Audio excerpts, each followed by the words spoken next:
Hey everyone, it's Niki Shelton, and we are keeping it real. I'm here with my special guest, of course, today, Kerri Selby. We're going to be talking about what happens after you close, because a lot of people think it just kind of ends, and it kind of does. You can do some of the stuff in advance, but there's some things that you should really make sure that you do to make sure that the whole moving in and moving out process is super easy. So we're going to dive into that today.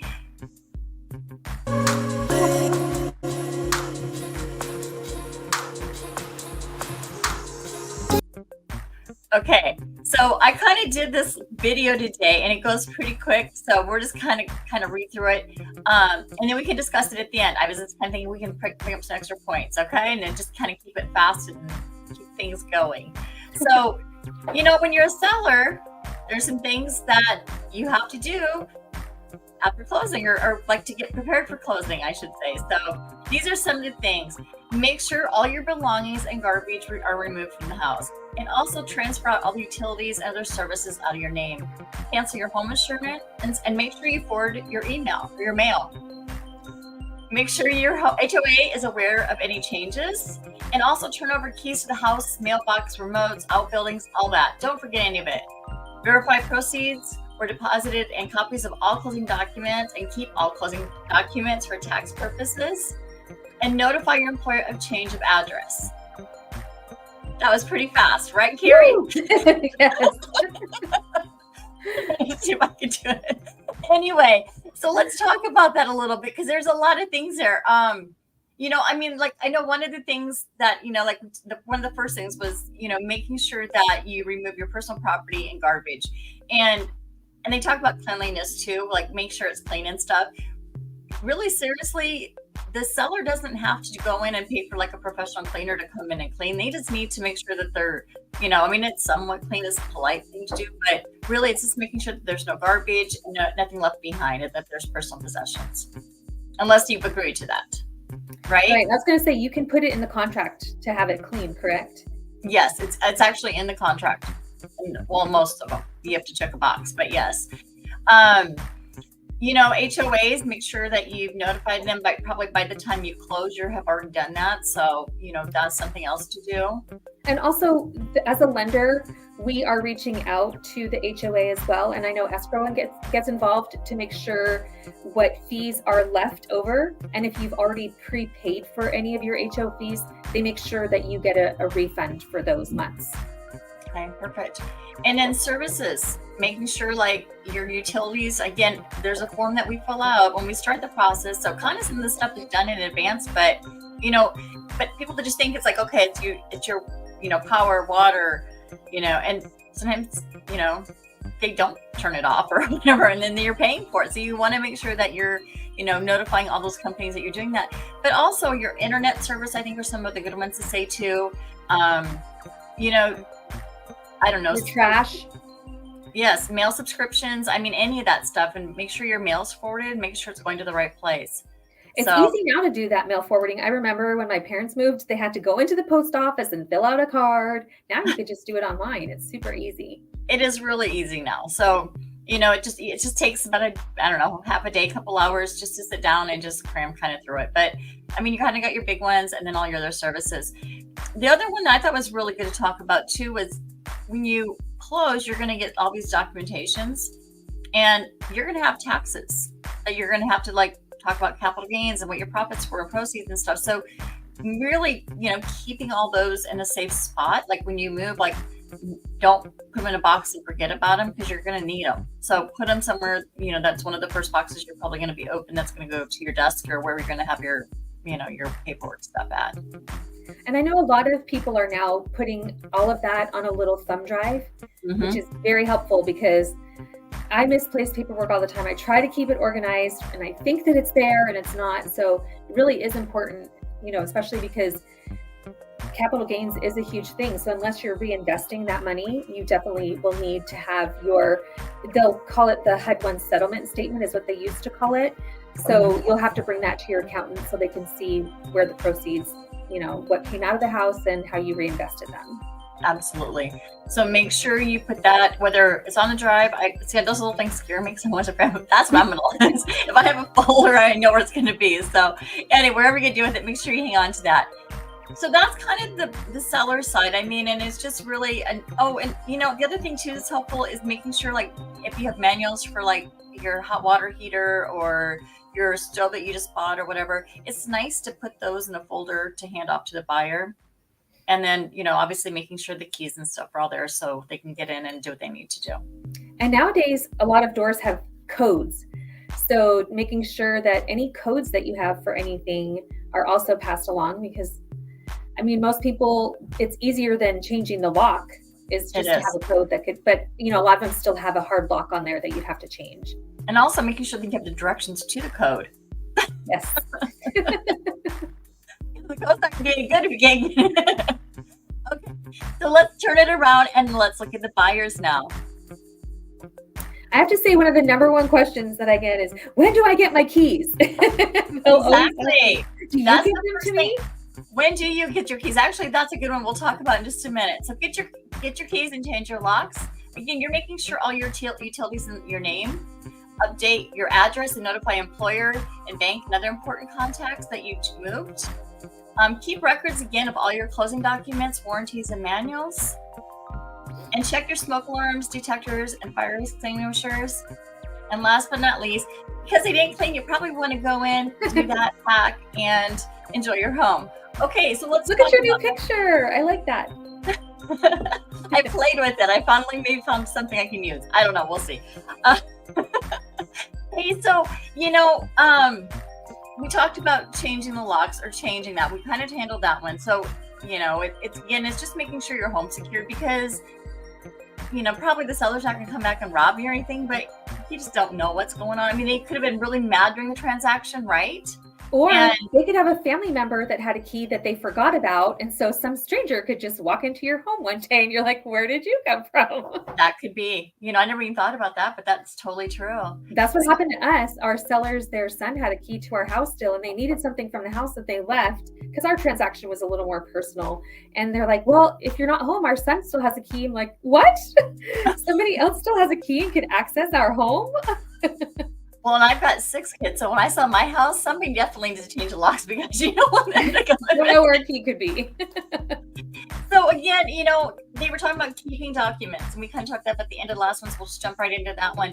That one's important because if there is a dispute, like, even taking pictures and stuff, like when you move into the home, if there's something that wasn't quite right or not agreed on, having those manuals, all that stuff is really important to hang on to, at least initially, just to make sure everything's smooth. You know what I mean? So make sure that you are keeping those. And again, for the settlement statement, for people that are first-time home buyers, what they don't realize is that you can write off the taxes on that mortgage. And every year after that, you're able to write off whatever mortgage interest you paid. So make sure you bring that to your accountant, because you're going to get a tax write-off now. Yep. Hang on to those. What else was on there? I forgot even what was on there already. Read them so fast. I was like, woo! Making sure your employer knows. And that's a huge one. Institutions. And even for sellers too. That one wasn't on my seller list, but they kind of both sides, because you need to let people know you've left and you're not at that address. I mean, just in case you have an emergency and they go to your house or something, and it's the wrong house. So making sure those contacts are all updated is hugely important. Yeah. And you'll want to go in, even though you ask for cleaning and you want it clean. If you're anything like me, you're going to want to go in and re-clean it because it needs to be to your standard. And if you're putting your things in there, you want it to just be all nice and fresh. Some people will go in and actually paint before they move in. It's a good time while the house is empty just to do whatever you think might need to be done. Because I'll tell you, once that furniture and stuff is in there, you're going to be less motivated to move everything to do that. I know I get to do that soon, and I'm not looking forward to that.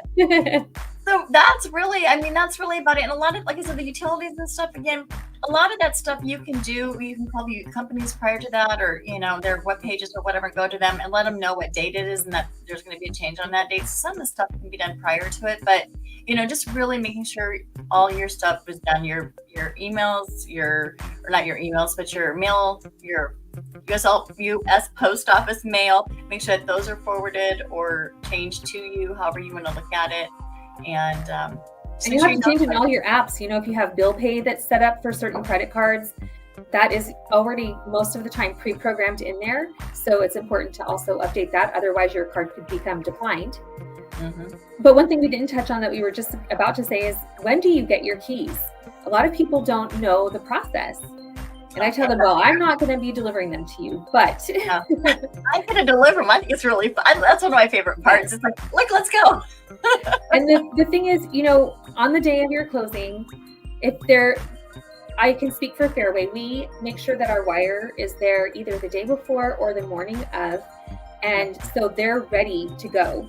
And so what has to happen is the county or the escrow company will record all of the documents that you've signed, but especially that deed of trust is really important. They'll record that with the county to show that you're the new owner, and then they give us recording numbers, and we'll just tell them, okay, you're released to record once we have our wire. They record, and once we get those recording numbers, that's when Niki can say, guess what? Call, and I get to say, guess what? We just recorded, and you are officially a homeowner. So it's the super exciting time. So, very exciting. And it's funny because we've talked about this for over a year. We've been doing this, and that's one thing we've never touched on is what you do at the end of the transaction. It doesn't just end right there. No, and then what happens is, like I said, the brokers get the remorse because or the sadness because it's like we don't get to touch our clients anymore. So, but we actually still follow up usually. I try to at least follow up and stuff and make sure everything's going good, and a couple phone calls and make sure things going smoothly. And a lot of times there's like, oh, where's the mailbox? I didn't even notice where the mailbox was. So it's having that contact information from the seller to a seller. How can buyer get into their mailbox? That kind of stuff. So yes, any questions? And then the other part was also for a seller, please verify that you've received your funds. Check your bank statements. Just make sure wherever you're putting the money, make sure that it has arrived. So yeah, you should be good to go. Okay, so we just found out, was it yesterday that we found out this maybe? I don't know. There's new news. Yeah, you texted it to me last night, Niki. Yeah, so I don't know officially when this came out. I try to keep watch on all the stuff that's going on because there's so much in the industry happening right now. And we've talked a little bit, quite a bit actually, in the past about the brokers' commissions and how those are handled, and if there's changes with the National Association of Realtors. And, there's some just changes with how the sellers are going to be reacting and everything. So one of the things I've been saying since the get-go is that there's going to be a couple of groups of homeowner or home buyers that are going to be hurt. And I really believe in my heart that it's going to be a lot of the first-time home buyers and our vets. And those are both two people that I love to work with so much because, just because they're the ones who probably need the most support. I mean, the first-time home buyers because they are not aware of the process, and the veterans because they're all over the place and sometimes they're not even like there at closing. I mean, they're overseas and they're out in the ship or wherever. So exactly. And the thing so there's a little bit of a difference, and I'm going to make a distinction between VA and first-time home buyers, is that first-time home buyers, they still are able to pay a buyer's broker fee. It's just an extra expense to them. With the VA, it's a non-allowable fee. The VA will not allow anybody to charge for a buyer's agent compensation. So that's where we have like a hard stop. And it's really been affecting. Big disadvantage. It's a very big disadvantage to our vets, especially our vets. I mean, it can be to our first-time home buyers, but more so right now to our vets. And like Kerri was saying, they cannot just, I want to pay for my broker's fee. There are certain things that there's allowed and a lot of things that are not allowed. And so they're even capped on how much they can buy down their own rate. There is just a really good cap on, and it really is to protect the veterans from being taken advantage of for paying exorbitant fees, and often they can't afford them. So even with, Washington State Housing and Finance Commission, there are a max amount of origination fees that we're allowed to charge one of those first-time home buyers as well. So things are regulated, but it's a little more regulated when it comes to our veterans.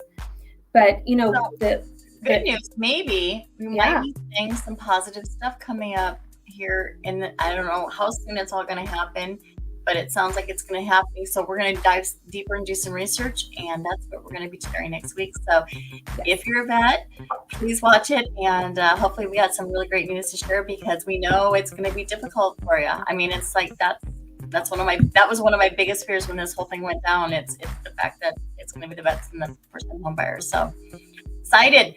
We might get some good news. Yes. They're saying by June 12th is when they're hoping to have some information out for a workaround on that. So perfect. All right, you guys. Thank you again so much for watching. We will see you next week and next Wednesday at 1:30.